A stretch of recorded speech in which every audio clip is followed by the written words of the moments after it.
Hi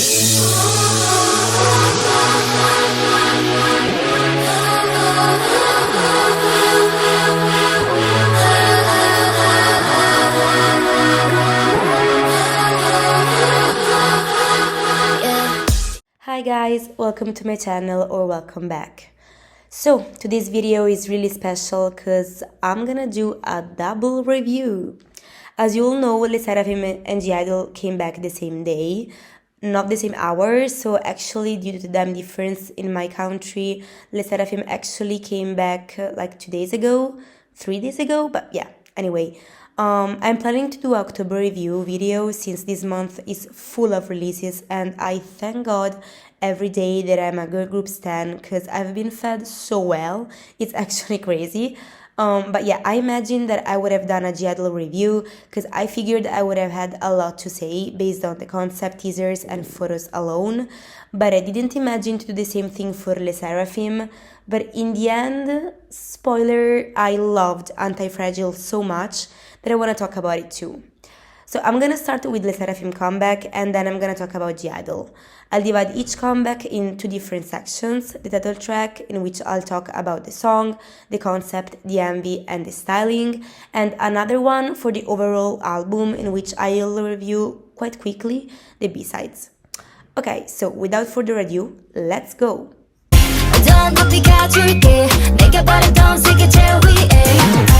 So, for me, Fearless was really not it. It was boring, underwhelming, and yeah, really unimpressive for me.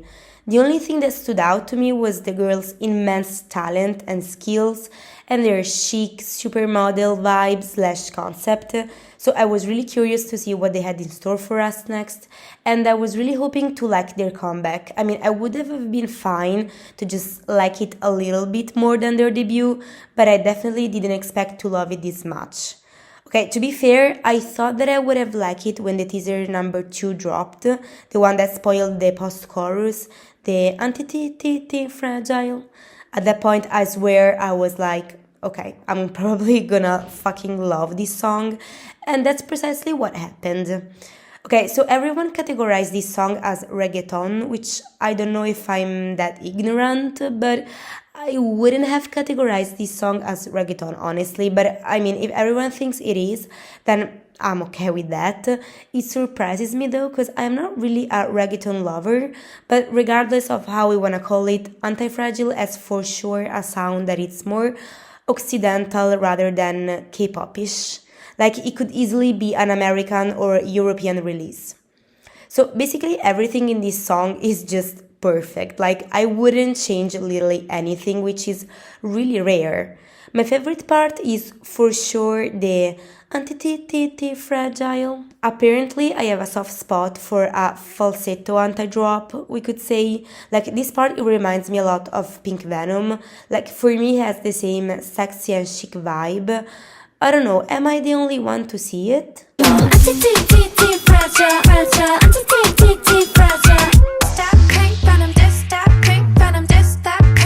I don't know guys, but I am all here for it.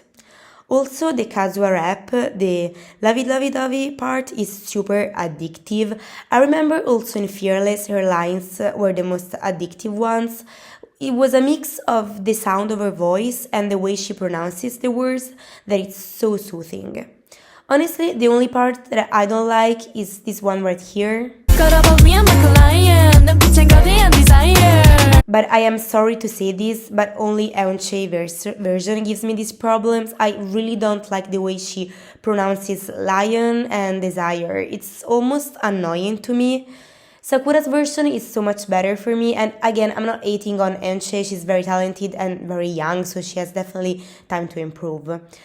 So overall, this song is super catchy and has been on repeat for me, for sure. Can't wait to see all the stages performances they're gonna put out. Plus, the styling looks amazing. I wasn't a fan of the Fearless styling because, come on, it was so underwhelming and boring. Like, they were basically in jumpsuits and leggings all the time, even though it didn't match their concept at all. So, like, why? But now the looks from the MV alone and from the special performance that they released yesterday, they've already outdone themselves.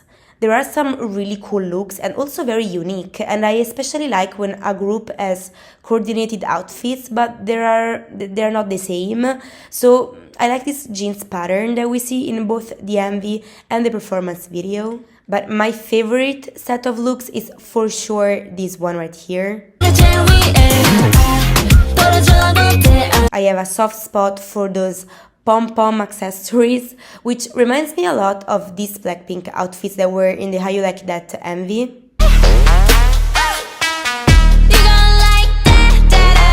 Still mourning over the fact that they didn't perform with this kind of set. Anyway, yeah, I can't wait to see the overall styling of the stage performances. It will be super aesthetic for sure.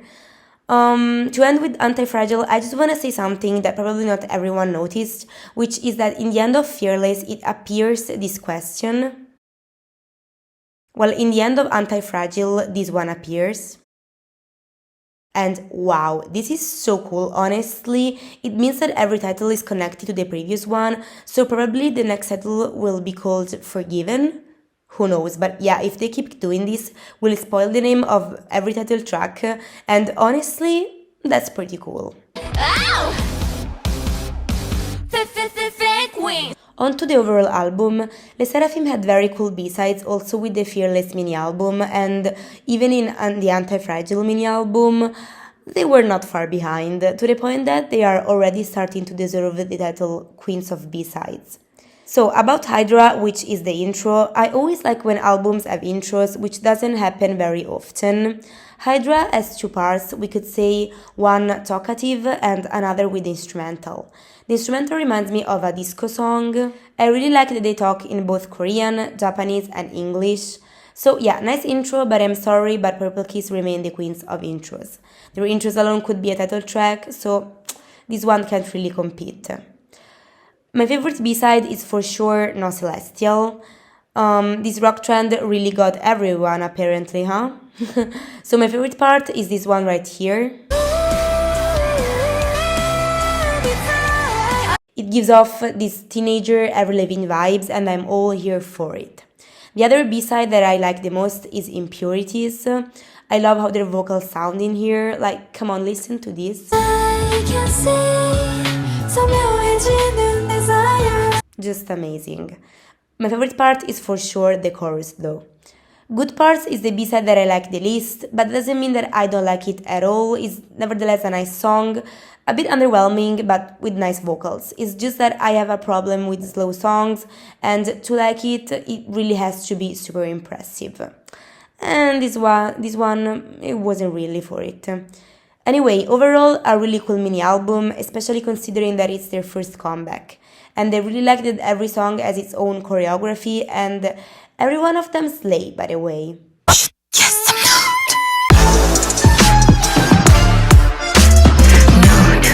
so, my expectations were so high for this comeback, given the cultural reset that Tomboy was, and given the concept teasers.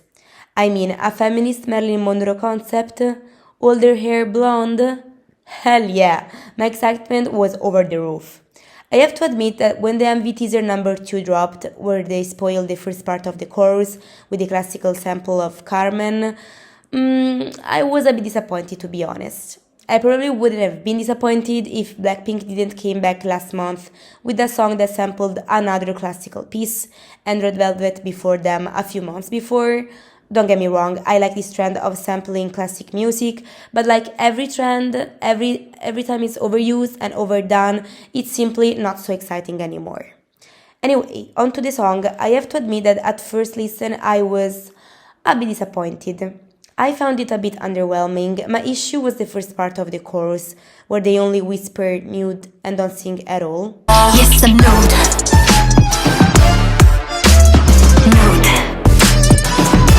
And also towards the end,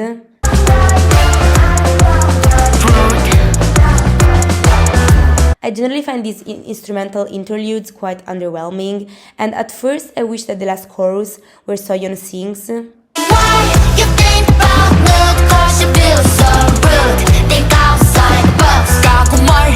I wish that would have been the normal chorus, so I have to admit that at first I wasn't really vibing with the song.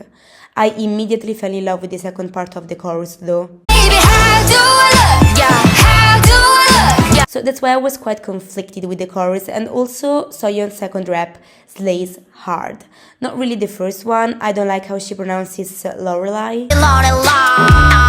It kind of cringes me off and I don't like the sound of it. Anyway, I'm proud to say that I changed my mind and that the first part of the chorus really grew on me a lot. I'm becoming addictive with this whispered nude, and this part gives the song a really interesting and chic vibe. I still kind of think that the last chorus should have been the normal first part of the chorus, but Soyeon shouldn't have been the one singing it for sure, even cause like, how many lines does she have? I know that she normally has the majority of lines, cause she writes and produces basically every of their title track, but like, come on, the intro, two raps, the first one completely unnecessary by the way, the final chorus, the outro, and meanwhile Shua, who devoured this concept visually, but also with her voice. Like the second chorus, I think, is sang by her, and I couldn't even recognize her voice because we rarely listen to her voice. And in Nude, she has like 2 lines. I also expected a Yuki's rap after her iconic rap in both Tomboy and My Bag, but no, not this time. I am sorry, but the Soyeon and Friends thing is quite true in this case. This really looks like a song that Soyeon wrote for her and her alone. Anyway, the concept is, iconic. I don't even have to talk about it. From the moment that I read that Soyeon wrote nude and idol means children, which I didn't know by the way, so that now when people look for pedopornography on the internet in Korea, nude appears, but the song not actually nudes, and this thing alone had my respect. Plus this Marilyn Monroe concept, which is not really about Marilyn Monroe, but more about her objectification, the objectification of women in general, sexualized constantly and mercified. And the same thing applies also for the art world, because there were also references to Banksy. Wow. I wish that more K-pop groups would talk more often about these sensitive topics, especially in the K-pop world where the idols have this perfect image they have to keep and they generally don't expose themselves on social and political issues. Thank God we got G-Idol, because we can say everything we want against them, but their ability to convey important messages while delivering unique concept is really something that only they have. The MV on Nude was a piece of art. This mix of Marilyn Monroe, burlesque, and Roger Rabbit. Are we joking right now? It's insane. And their visuals, oh my god, are something else. Like, they didn't have these visuals before Tomboy's era. Like, the glow that these girls had is crazy. Shua blonde, like, hello? I can't believe that she never dyed her hair and she didn't wanna, like, she rocks blonde hair. She has to have these looks forever.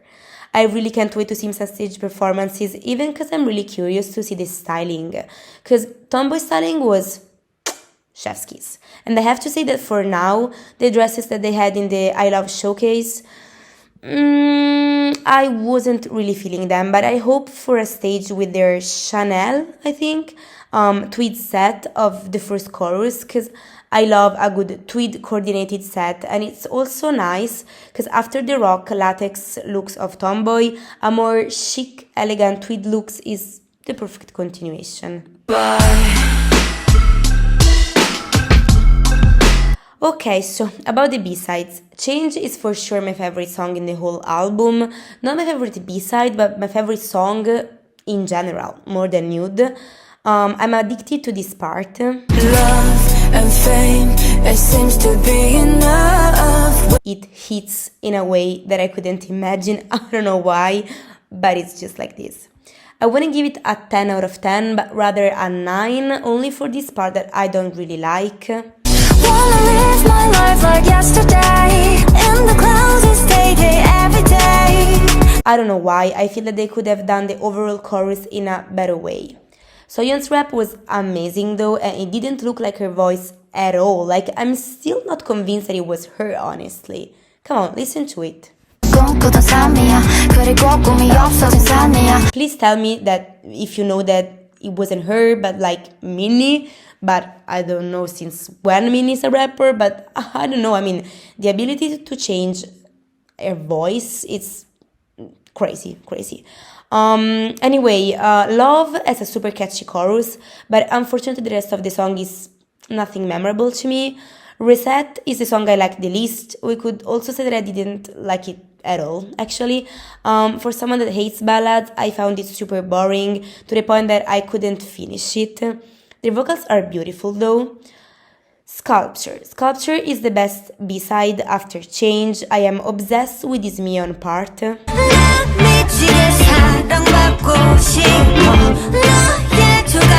Super catchy, and also the instrumental at the beginning, Slay. We end this review with X-File. So I like X-File a lot, but from the preview video I expected more.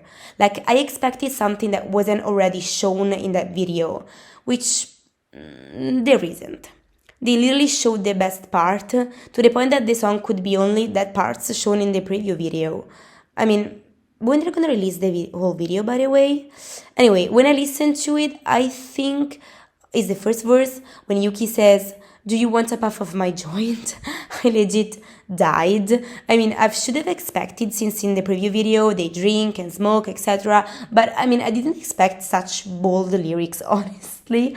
Koreans are not gonna like it, I guess. Anyway, this was one of the best Soyeon's rap, hands down. She really ate. Sadly, I still think that X-File cannot compare with the iconic My Bag. Like, I feel that with X-File they wanted an iconic B-side, like My Bag was, but this is just not it. But yeah, overall, a really cool mini album for G-Idol. They literally never disappoint. Okay guys, this is all for today. Thank you for watching. Please like and subscribe if you like this video, and see you in the next one. Bye!